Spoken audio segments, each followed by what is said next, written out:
Hi, I'm Dr. Kim Sage. Welcome to my Little Bits of Love, helping you heal your attachment story and childhood trauma in the ways it plays out in your emotions and your relationship in terms of what happened to you. Of course, the idea of attachment theory says that the quality and impact of caregiving in childhood creates a template and a internal working model, we call it, for what we expect or don't and how we feel and regulate ourselves in relationship to ourselves and others. And nowhere is this more clear than in the area of physical affection. Now, this can be so layered because of the initial stages of relationships, basically, right?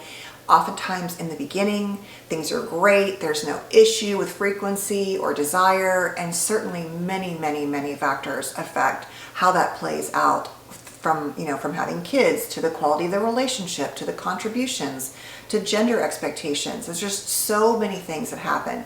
But when we're talking about this issue, I want to get into kind of what happened to you and what was your experience of physical affection in your childhood.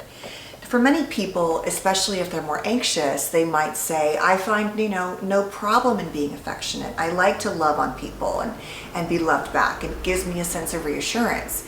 But when they're not getting that, especially if they're more anxious, not more secure, but more anxious than that, like let's say they did get physical affection, but it was intermittent, or the parent left a lot, or the child had to regulate between getting so much love when they were there and then not getting it in other situations, like a divorce perhaps.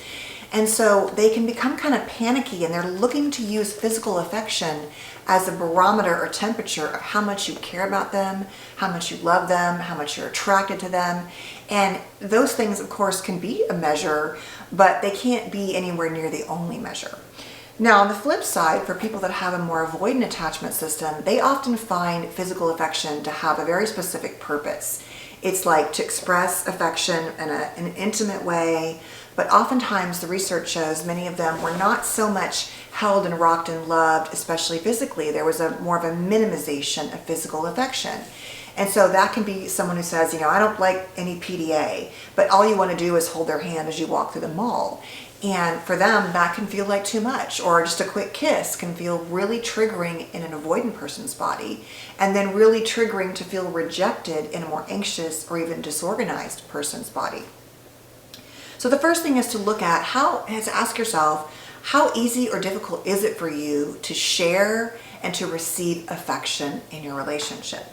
And maybe try to make some connections to kind of what was the physical affection dynamic in childhood. And then to look at what role is it playing in our relationship right now? Is it the one thing we have that we're good at, but everything else is bad? Is it everything else is good and that's bad? Is it, no, we feel like this is a pretty good area. There's some places we could kind of work on and talk about. To try to just honor, though, where that comes from and what is happening right now. So where I think this is really an issue, as a mom of 4, I've noticed that having 3 boys and a daughter, and then working with a lot of patients in more typically heterosexual relationships, where, and I think this is probably true for everybody, historically we have somehow reached a point where when a boy hits a certain age, even if we were really physically expressive, a lot of times I think we back off as mothers. It starts to get in this zone where it wouldn't be as appropriate to hold your son's hand in the mall when he's 12 or 13, but you might hold your daughter's hand. And what I think happens is that we just kind of often cut boys off from that physical affection. And I know there are a lot of reasons for this, but a lot of people are talking about now how in many relationships, there's like this touch-starved dynamic happening, especially when it comes to your men. And that what happens is in marriages and relationships is that any physical affection is just so needed that it has to play out in a more extreme version of intimacy, right? It can't just be snuggling. And then women in these relationships will say, well, if I even put my hand on his leg during the game or try to snuggle, then I have to be ready to follow through with the full event. And so I don't even display that. And so I think there's this whole thing going on where I think it's very systemic. And I don't necessarily know that I have the answers to how to solve this. But I think if you add that in, alongside, let's say, an earlier childhood where there was a lot of touching and affection and all of a sudden it stopped, or there never really was any. And so now you're in an adult relationship, and oftentimes in the beginning, even for people who are more avoidant, the intimacy is fine. It's just that as the relationship progresses, as the vulnerability risks and hurts increase, they begin to back off more. And their true kind of self kind of kicks in, right, in the safety of the relationship.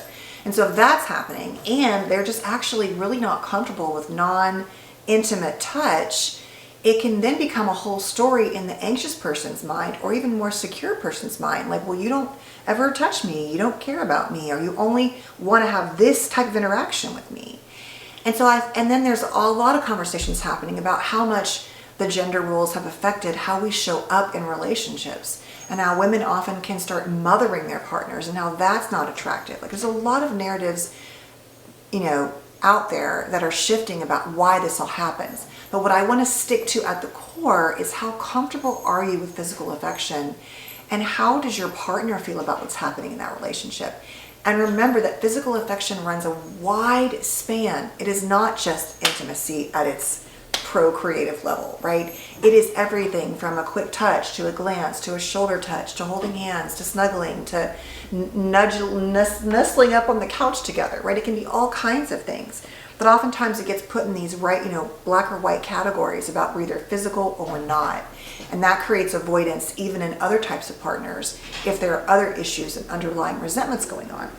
So the question is, how do you show up with respect to physical touch once you are in a relationship? And what do you like? What do you not like? What are you comfortable with? What are you willing to work on in service of your partner, right? Just because you don't like PDA and you don't want to hold my hand, but I want to hold your hand, I don't know that means that you just get to okay, that's it. I don't get to have my hand held. Maybe it's about working on connection and holding my hand for halfway through the mall, right? It's about trying to honor where you come from in your story, but not standing in it so firmly that you're not willing to lean in to meet your partner halfway or even further if needed. But the bottom line is, you need to talk about it together. You want to have communication about it, even though it can be really uncomfortable and difficult. You want to look at, if you're single, what roles, what would you like your next relationship to look like in terms of physical affection? And how do you affect how that person does give you physical affection? Is it only about the final procreative act for you, and so you don't really offer love and connection other ways?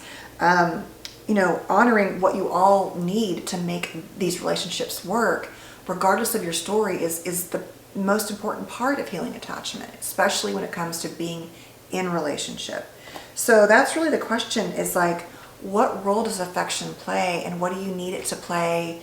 What could shift, what could not, and how can you improve the quality of your attachment through the use of physical affection in your relationships and in your lives? So I hope this was helpful. I think there's a whole conversation, no matter who you love or where you show up, on the historical gender role expectations of physical intimacy and how those play out.